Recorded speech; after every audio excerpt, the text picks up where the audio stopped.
F 近藤です。今日は日本やアメリカの経済全体の景気動向を把握するときによく用いられている経済指標 GDP、国内総生産について考えてみましょう。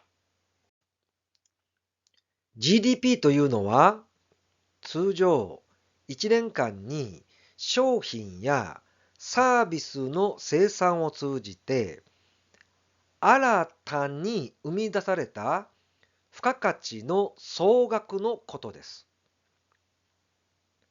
GDP の計算式は、総生産額から中間生産物と海外からの純所得を引いたものです。この GDP に海外からの純所得をプラスすると GNP、国民総生産。そしてこの GNP は GNI、国民総所得でもあるんです。GNP から減価償却費、具体的には機械が1回につきいくらかかるみたいな、そういった費用ですね。それを引いたものが NNP、国民純生産。そしてこの NNP から間接税を引いて補助金をプラスしたものが NI、国民所得となります。この NI は生産と分配と支出の3面で所得の流れを確認することができるんです。GDP というのは地方公共団体が道路を整備するなどの公共投資、輸出や輸入、具体的には準輸出、企業が工場を建てたり、機械を購入する設備投資、そして個人消費や新築増築などの住宅投資などが含まれています。この GDP には名目 GDP と実質 GDP の2種類があるんですね。名目 GDP というのは新たに生み出された付加価値の単純な総額。実質 GDP というのは名目 GDP から物価変動の影響を取り除いたものなんですね。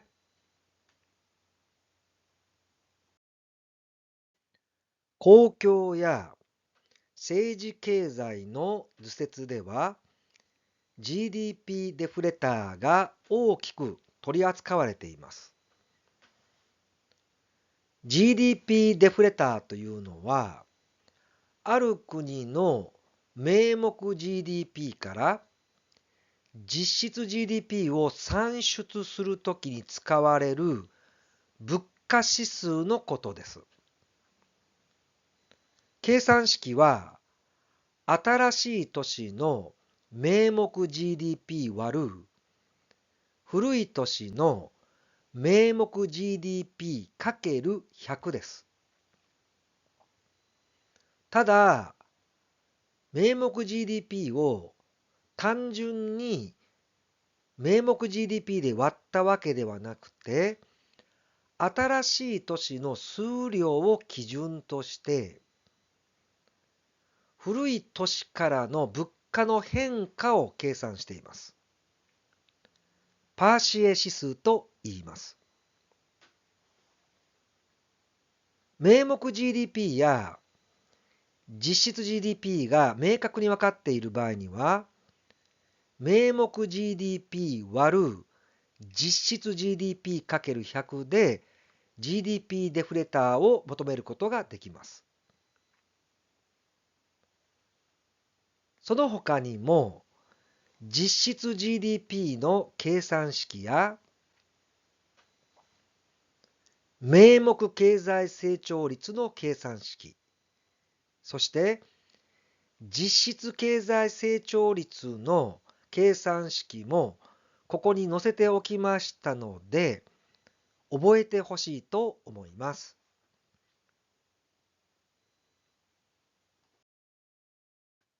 このグラフはアメリカ、日本、ドイツ、オーストラリア、そして香港の名目 GDP の推移を表しています。深い青色の折れ線グラフがアメリカの GDP の推移です。ものすごく伸びてますよね。赤色の折れ線グラフは日本です。この大きな差がとても気になるところです。もう一つ注目したいのが紫色の折れ線グラフ、ドイツの動きです。ドイツが日本を抜き去ろうとしています。また、ここには出ていないんですが、中国やインドの GDP の推移にも注目した方がいいと思います。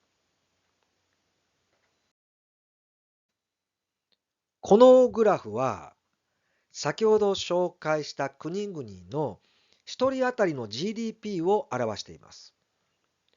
アメリカやドイツ、オーストラリアや香港の1人当たりの GDP は伸びてきてるんですね。ところが、日本の1人当たりの GDP は伸び悩んでるんです。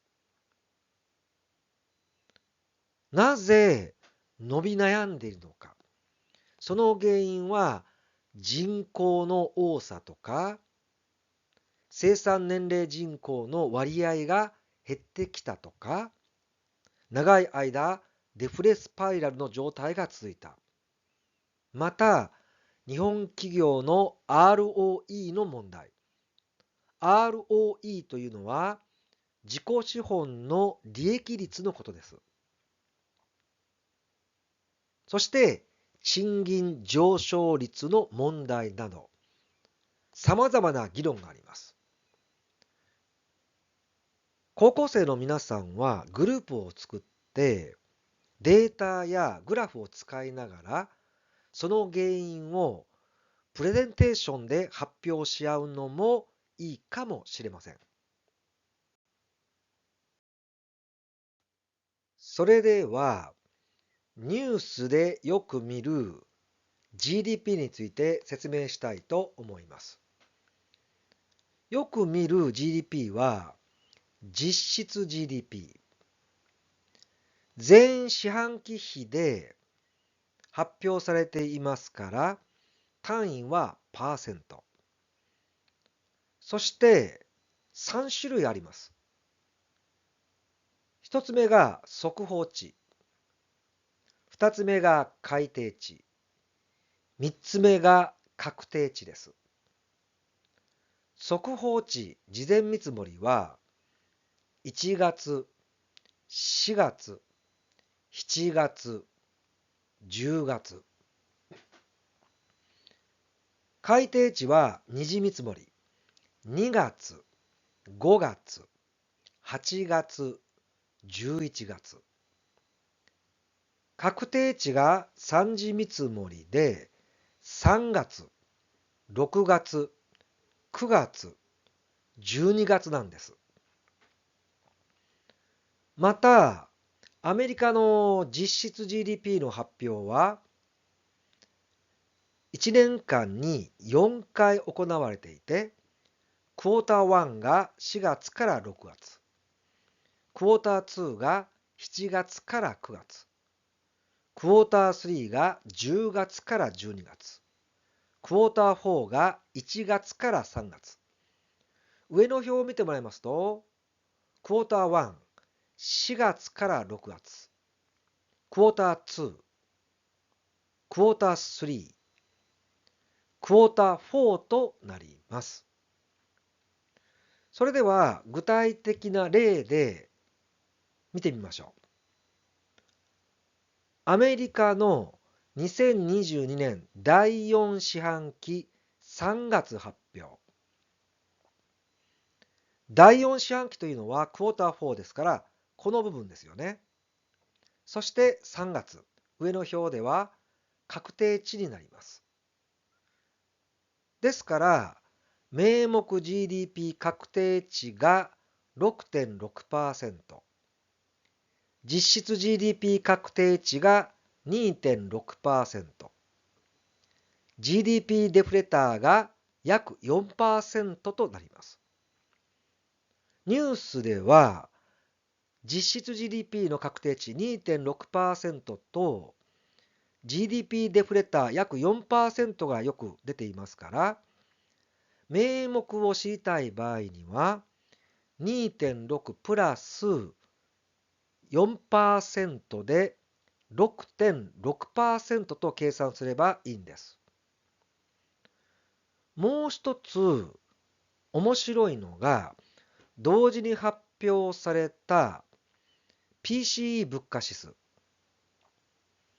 PCE 物価指数は 3.7%。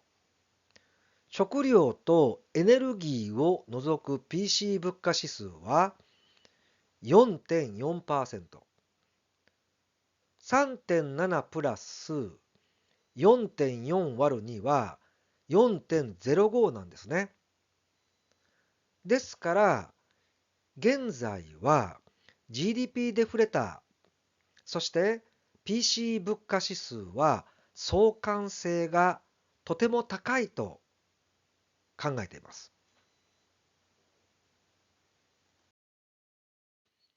このグラフは、コア CPI、PCE 物価指数前年比と政策金利、名目 GDP の推移を表しています。青の棒グラフがコア CPI。緑色の折れ線グラフが PCE 物価指数。オレンジ色の折れ線グラフが政策金利 FF レート。そして黄色の折れ線グラフが名目 GDP の推移になります。現在、多くのエコノミスト、アナリストの方々や経済の専門家の人たちがアメリカのリセッション、景気後退と利下げの時期を予測しようとしています。日本の YouTube を見ていて、ある専門家の方が名目 GDP と名目金利である FF レートの解説をしていました。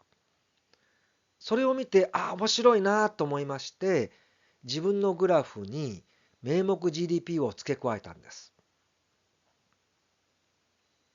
私自身の考えなんですけども、この後、この4つのグラフが接近する中で、何らかのアクションが起こってくるのではないかと考えています。